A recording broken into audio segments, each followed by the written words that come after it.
1.8, the Rwandan Genocide, the impact of the genocide. Now, 10% of the population of Rwanda is dead. Okay? 10% of the population is dead in a matter of about 100 days. 75% of them Tutsi. Yet the minority Tutsi is going to be the one who is triumphant after the war, and the social political impact is going to be even greater as a result of this. Many of those who committed the genocide are going to escape into Zaire, so current DRC, which is going to lead to a new and more complex stage of the tragedy. So this tragedy does not happen just in Rwanda. The effects of it are going to spread throughout the Lakes region in Rwanda. We do not know the exact number of people who were killed. We estimate between 500,000 and as high as 1 million. Most accounts settle at about 800,000 victims being killed at this time. Social impact is huge, as you can imagine. Many of those who were killed, many of them are men, so there's a number of widows. Status over women in Rwandan society is going to now be changing because there are so few men. Women now constitute the majority of the adult working population, and they become central in the restructuring of society and the economic development of the country. Because things have to change. Okay, when you lose that number of men in society, you have to have something change. Gender rights are now included in the Constitution, which imposes a mandate that local and national governments ensure a minimum of 30% of the seats are held by women. So women have a larger role in the military or in the government and politics in Rwanda as a result of this. The refugee crisis was massive, as you can imagine. This region, this is the beginning of a crisis in Rwanda in Africa for this region. This is not the only crisis going to happen. There are going to be more. We're talking right now solely about just the genocide, but there was a lot of problems that happened as a direct result of this genocide. Okay, you can see the refugee population right through here. It's expanding, and it's expanding rapidly. Okay, look between 1993 and 1994. That is a dramatic increase. Granted, it's going to go down, but that number, those two numbers, are a dramatic increase in 1 year. So understand what's going on right here. There's going to be ethical dilemmas going on for the United Nations Human Rights Commission. They have to deal with example of what do you do with those who committed the genocide. Okay, they still have a large control and influence over parts of the country. What do we do with them? A lot of refugees are going to go into Tanzania, which is going to be the start of one of the largest refugee crises in history. I don't know if it's still the largest refugee crisis in history. I believe Syria might have overtaken that. But regardless, this is one of the largest refugee crises in history. We're going to get the CNN effect, which is when the media comes involved and is going to start playing a role. So you only really see certain aspects of a crisis versus everything, which is going to really influence public opinion. Graphic images of the victims, the perpetrators of the violence are going to be going on around the world. So the world is now going to start to take an interest in what happened in Rwanda. Unfortunately, this is after the death of possibly up to 1 million individuals. 1951 Refugee Convention is specifically going to exclude protection and refugee status for those who've committed crimes against humanity. So there are going to be Hutu and killers, those who are committing the killing, going into these refugee camps, and they don't technically get refugee status. However, it is really hard to understand who is a killer and who is a civilian. So in legality, there's one thing. In reality, this is very hard to actually follow up on. Zaire's leader, the president Mobutu, is going to use the refugee crisis as a political ploy to deflect domestic pressure from his government onto and his own mismanagement of the economy onto other individuals. So basically, he caused a number of issues. He caused economic problems. He's blaming it on the refugees. They're the ones who are doing this. They're the ones who are causing the problems. It's not me. If we didn't have these refugees in our country, this wouldn't be a problem. Now, you can imagine some of the issues that might be coming up with this are going to be large. We're going to have the Kabeho massacre, April 22nd, 1995. This is done by the RPF, is going to kill 4,000 civilians in the city of Kabeho. Ex-Hutu leaders are going to be controlling parts of the camp. Number of camps going on. Refugees like hostages to the mercy of the militia. So they're refugees. They're not technically being killed, but they can't really go anywhere. They're in a camp. It's not a positive, beneficial place to be. You can see all the different camps popping up around Rwanda, particularly in neighboring countries right outside. So this is going to lead to a number of issues, as you can imagine.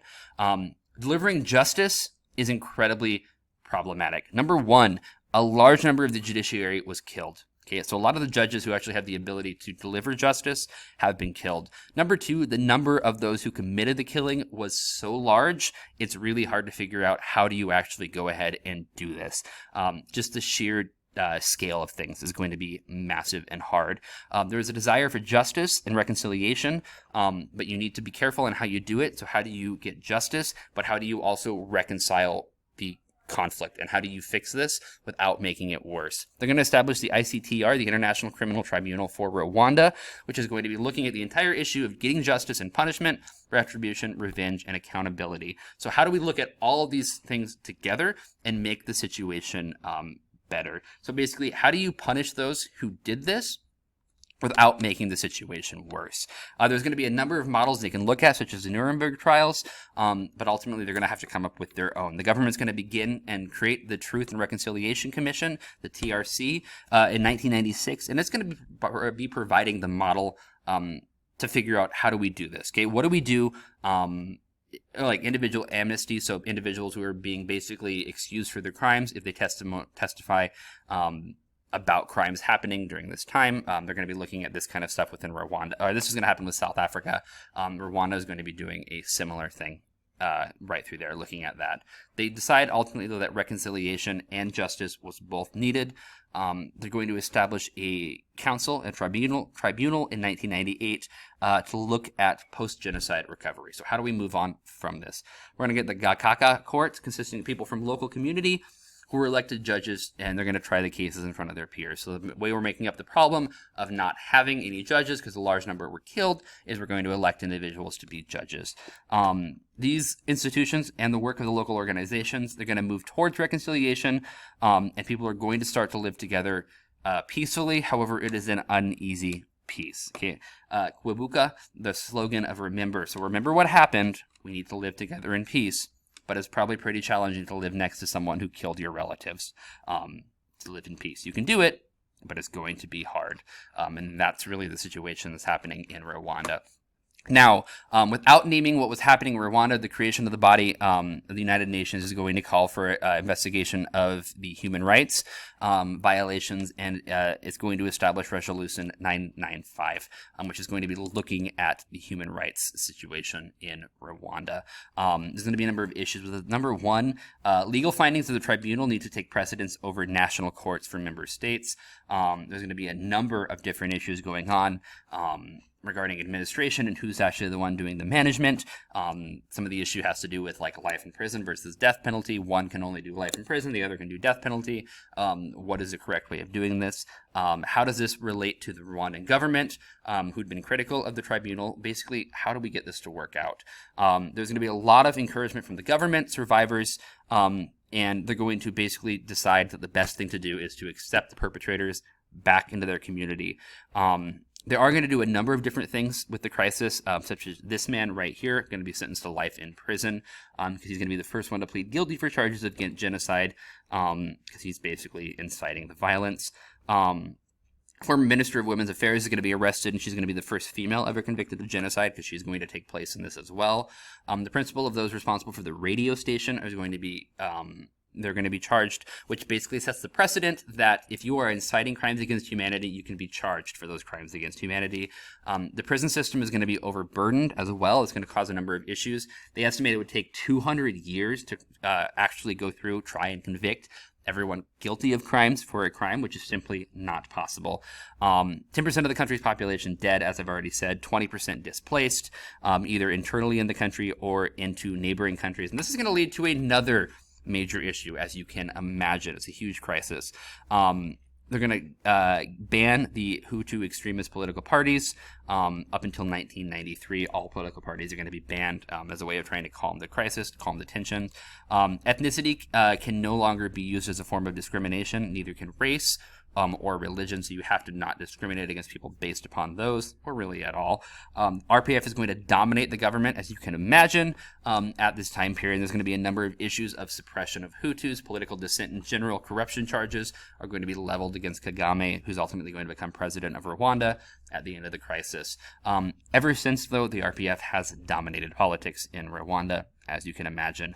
Economically speaking, Rwanda was already a poor country, and it's going to get worse as a result of the genocide. Because of the genocide and the inaction of a number of countries around the world, Rwanda has been a major recipient of international development assistance, primarily as a way of saying, hey, we screwed up and we are sorry. So it is a way of trying to make right. However, does that really make right? It can be left up to discussion. The poverty, though, is still going to remain in Rwanda. 45% of the population living in poverty, which is better than the 80% from earlier, but still, it's not good when nearly half of your country lives in poverty. Warfare in Zaire is going to break out, in the DRC, as it is known today, as a result of some of the crisis going on in Rwanda. We got the Banyarwanda, which means those who come from Rwanda, the ethnic group in the Congo, Congolese individuals as well. So this crisis going on, leading to the first Congo War in 1996 and the second Congo War the year later.